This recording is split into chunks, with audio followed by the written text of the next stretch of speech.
किसान साथियों का एक बार फिर से आपके अपने YouTube चैनल पर स्वागत है। उम्मीद करता हूं दोस्तों आप सभी बहुत अच्छे होंगे। ठीक है, इससे पहले ने जो वीडियो बनाया था उसमें हमने भिंडी की उन्नत किस्मों के बारे में जाना। आज हम भिंडी की खेती किस तरह से करनी है, खेत की तैयारी कैसी करनी है, बीज कितना लेना है, सिंचाई कैसी करनी है, वो सारे पॉइंट पे आज हम डिस्कस करने वाले हैं। इसलिए आप वीडियो पूरा देखिएगा। अगर आप चैनल पर पहली बार आए हुए हैं तो चैनल को सब्सक्राइब कर वीडियो को लाइक कर दीजिएगा और अपने मित्रों को शेयर कर दीजिएगा। ठीक है, तो पहले हम बात करें तापमान की। तो भिंडी की खेती के लिए जो उचित तापमान माना जाता है वो 27 डिग्री सेल्सियस से लेकर 30 डिग्री सेल्सियस माना जाता है। अगर आप इसकी अगेती खेती कर रहे हैं तो जनवरी फरवरी इसके लिए सबसे उपयुक्त समय माना जाता है। अगर तापमान हमारा 17 डिग्री सेल्सियस से कम होता है तो हमारे बीज अंकुरित नहीं होंगे। ठीक है, तो इसलिए आप तापमान का विशेष ध्यान रखें। इसके बाद हम खेती की तैयारी की बात करें तो आपको खेती की लगभग 2 से 3 कल्टीवेटर चलाकर ठीक है गहरी जुताई कर लेना है। उसके बाद में रोटावेटर चलाकर मिट्टी को भुरभुरा कर लेना है, पाट लगाकर इसे समतल कर लेना है। ठीक है, अब आती है क्यारी की बातें। तो क्यारी किस तरह से बनाना है, तो देखिए दोस्तों, अगर आप ग्रीष्मकालीन खेती कर रहे हैं मतलब इसकी अगेती खेती कर रहे हैं जनवरी फरवरी में, तो आप क्यारी से क्यारी की दूरी 1 फीट रखें और पौधे से पौधे का जो अंतर आएगा वो 6 से 7 इंच का आएगा। अगर इसी तो वर्षा ऋतु के लिए क्यारी से क्यारी की दूरी जो होगी वो 2 फीट की होगी, बीजों से बीज की दूरी जो होगी वो 6 से 7 इंच की होगी।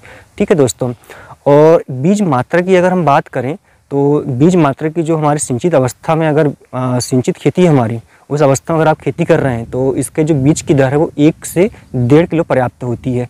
अगर इसमें हमारे पास कम पानी है और जिसे हम असिंचित कह सकते हैं, उसमें अगर खेती कर रहे हैं आप, तो इसमें बीज की संख्या आपको 2 से 3 किलो की लगेगी। ठीक है दोस्तों, इसके बाद हम बात करें अगर खाद हमें इसमें कौन कौन सा देना है। खाद की हम बात करें तो देखिए, जब हम बीज बोएंगे तो इसको आप उपचारित करना ना भूलें। तो बीज उपचारित के लिए अपने अलग अलग दुकानों में अलग अलग क्षेत्र में अलग दवाएं मिलती है, वहाँ से आप ले सकते हैं। उसके बाद में जिस खेती पे आप भिंडी खेती करना चाहते हैं तो वहाँ पे लगभग आपको 6 से 7 ट्राली गोबर की सड़ी हुई खाद आपको डालना है सबसे पहले तो। उसके बाद में आपको 2 बोरी फास्फेट लेना है, 1 बोरी DAP लेना है, 25 किलोग्राम पोटाश लेना है, 3 किलो सल्फर लेना है। इनका मिक्स बना के पहले मिट्टी में मिक्स कर देना है। ठीक है, फिर आपको क्यारी बनाना है। उसके बाद में फिर आप इसको 30 से 40 दिन के अंतराल में नाइट्रोजन और NPK ठीक है आप आवश्यकता अनुसार इसको दे सकते हैं। तो इस तरह से अगर तैयारी खेतों की करेंगे तो आप अधिक से अधिक भिंडी का उत्पादन आप यहाँ पे ले पाएंगे। उसके बाद में हम निराई गुड़ाई की बात करें अगर, तो इसकी जो प्रथम निराई गुड़ाई है ये लगभग आपको 30 से 40 दिनों के में कर लेना है। फिर आवश्यकता अनुसार इसको आप करते रहिए। कुछ इसमें रासायनिक नींदनाशक भी आते हैं, उसका भी उपयोग आप कर सकते हैं।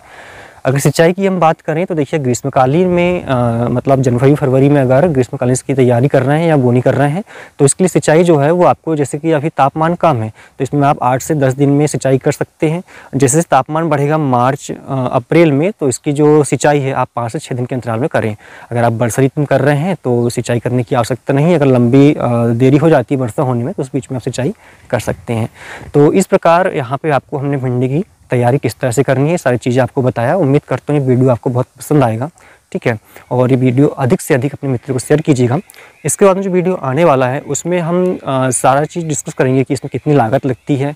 ठीक है, इसमें उत्पादन कितना होता है, उसमें फिर आप प्रॉफिट कितना होता है, ये सारी चीज़ें इसमें हम डिस्कस करेंगे। इसलिए अगले वाले वीडियो के लिए आप चैनल को सब्सक्राइब कर लीजिएगा और नोटिफिकेशन के लिए बेल आइकन प्रेस कर लीजिएगा। आप किस क्षेत्र से हो ये भी कमेंट्स करके आप मुझे बताइएगा। धन्यवाद।